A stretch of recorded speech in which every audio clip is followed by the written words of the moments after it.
No primeiro momento ele tentou atacar a manuscritologia. Quando ele vai examinar os manuscritos disponíveis, todos tinham essa fraseologia exatamente assim. Evangelho de João é um dos evangelhos que tem mais de 5.500 manuscritos gregos do primeiro e segundo século. E todos eles carregam a frase exatamente desse jeito. Ou seja, não havia dúvida de que aquela frase era original. Ela não foi inventada pela igreja primitiva.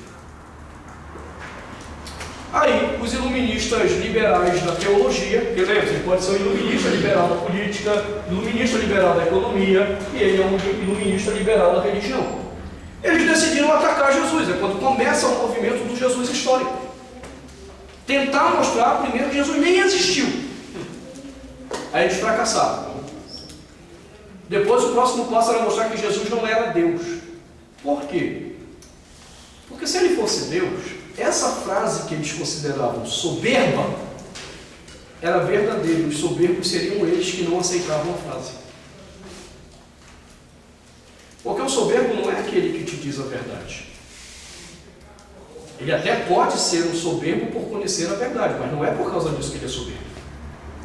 O maior soberbo é aquele que, sabendo da verdade, rejeita a verdade para crer naquilo que não se sustenta. Este é soberbo. Se Jesus é Deus, os soberbos seriam os teólogos liberais do iluminismo. Porque, rejeitando a verdade da divindade dele, tentavam sustentar a tolice do seu entendimento. Então estava declarada a guerra. Então, um grupo desses liberais foram atacar a história de Jesus, o movimento do Jesus histórico. Um outro grupo teve uma sacada, como diz na psicologia, um insight. Jesus só se sustenta por causa desse livro. Detone esse livro. Não sobra pedra sobre pedra do cristianismo. Por que C.S. Lewis decidiu atacar o Novo Testamento? Ele havia entendido perfeitamente isso, um dos maiores ateus do século XX. Eu não vou ficar perdendo tempo com esses idiotas cristãos que creem nisso aqui. Eu vou atacar o livro e mostrar como esse livro é inconsistente. Se é inconsistente, logo o Jesus que eles chamam de Deus não é Deus. Ele é fruto dessa imaginação religiosa deles. E quando o Lewis tenta detonar a Bíblia, ele termina convertido a ela.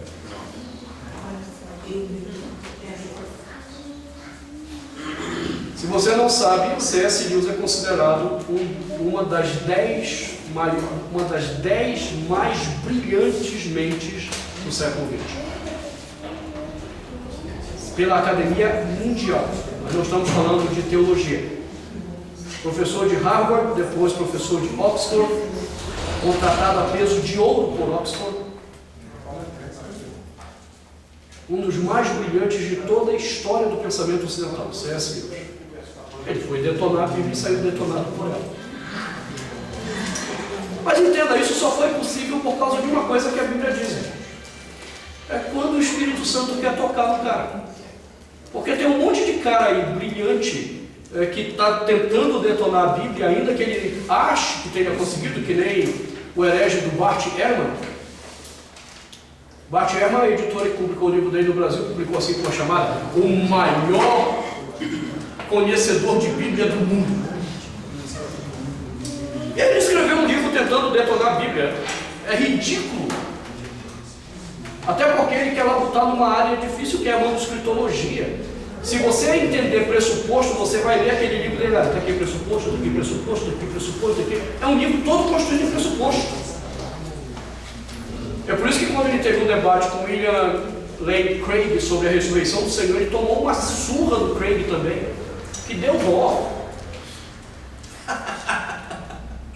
Cara, eu estudei a ressurreição do Senhor no seminário porque eu estava sendo levado ao entendimento liberal de que era apenas uma questão espiritual e não histórica.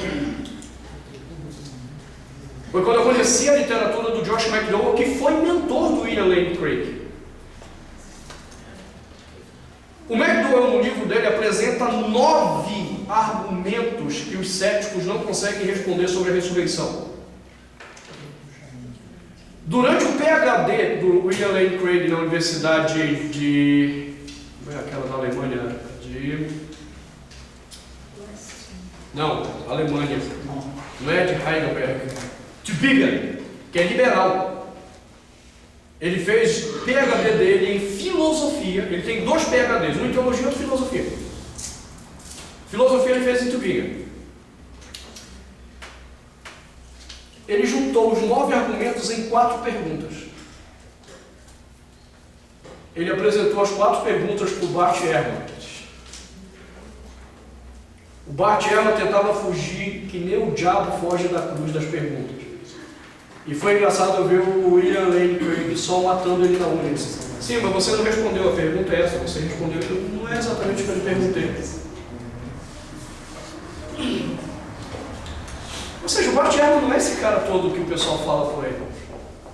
É uma tragédia o pensamento do Bart Ehrman. O Fred. Hein? Que nem o Fred.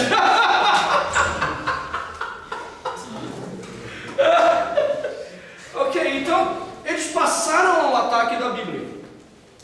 E aí a primeira questão desse ataque foi discutir a natureza da Bíblia. Eles precisavam mostrar que essa Bíblia não era a palavra de Deus.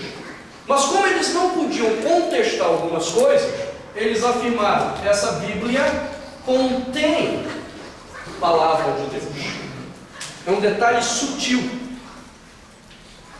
Só para você entender como é sutil. A Congregação Cristã do Brasil acabou de fazer uma revisão doutrinária dela. A confissão antiga que estava no Inário, você chegar lá, estava no Inário a confissão. Dizia: a Bíblia é a palavra de Deus, única regra de fé e prática. A confissão da Congregação Cristã do Brasil agora é: a Bíblia contém a palavra de Deus. É mesmo? E eles são tão ortodoxos, ou se dizem, né? É só para você entender como é sutil isso está entrando na igreja. Quem fez essa alteração da Congregação Cristã do Brasil fez consciente, porque é a única afirmação que permite sustentar as baboseiras que eles falam naquelas revelações. Vocês vão entender amanhã. Quais são as implicações de você entender que contém? É o único pressuposto que faz com que a Congregação Cristã permaneça de pé, do ponto de vista bíblico. Se você disser cara, você sai detonando um monte de doutrinas deles e práticas que não estão de acordo com a Bíblia. Só para você pensar um pouco, e a gente ir embora, e voltar amanhã para continuar esse assunto. Você sabia que quando Edir Macedo começou a Universal, depois do racha com o R.R. Soares, ele pagou os estudos de bacharelado em teologia do J. Cabral, que é o teólogo da Universal? Você pode ver quando ele aparece, ele é o único que vem com o título: teólogo da Universal. Ele pagou para o Cabral estudar na Universidade Metodista de São Paulo, outro berço do liberalismo do inferno no Brasil. Não há um único professor dessa universidade metodista que diga que a Bíblia é a palavra de Deus. Todos eles afirmam: ela contém. Vocês sabem o Loyola, aquele liberal da faculdade de Evangelho? Eu não posso. A Universidade Metodista afirma com todas as letras: a Bíblia contém. Cabral foi estudar lá.